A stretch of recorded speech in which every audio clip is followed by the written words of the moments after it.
Servomotores. Começando com os servomotores de corrente contínua, servomotores DC. Servomotores DC são motores DC com estação independente ou motores DC de ímã permanente. Aqui está uma representação simplificada do servomotor DC. É bem parecido com o nosso circuito equivalente do motor de corrente contínua.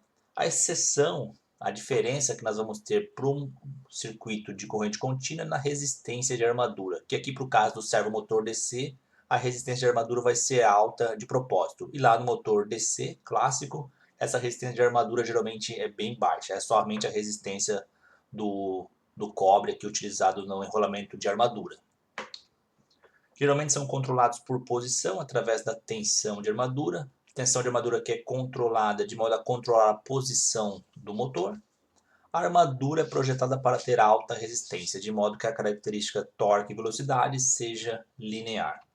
E esta figura mostra isto. Nesta curva nós temos característica torque aqui no eixo Y versus velocidade no eixo X. E a gente vê uma relação linear de velocidade versus torque. A intenção do servomotor é operar aqui em baixas frequências, baixas velocidades e apresentar alto torque. E de fato, esta curva mostra isso. A construção do motor é feita desta forma para a gente ter aqui, por exemplo, em baixas velocidades, um torque elevado e diferentes valores de tensão de armadura. Quanto maior a tensão de armadura, maior vai ser a característica torque e velocidade. Mas novamente, o que importa é em baixas velocidades. A gente quer que em baixa velocidade, por exemplo, essa velocidade aqui, tem um torque relativamente alto. E mesmo parado. Se ele estiver parado, como a gente discutiu no vídeo anterior, ele vai apresentar um torque alto, conseguindo ali segurar alguma coisa, deixar um braço robótico parado em uma certa posição com um certo peso nesse braço robótico.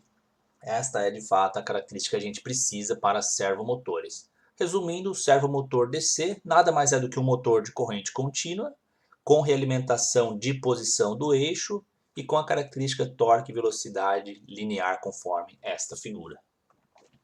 Aqui termina este vídeo.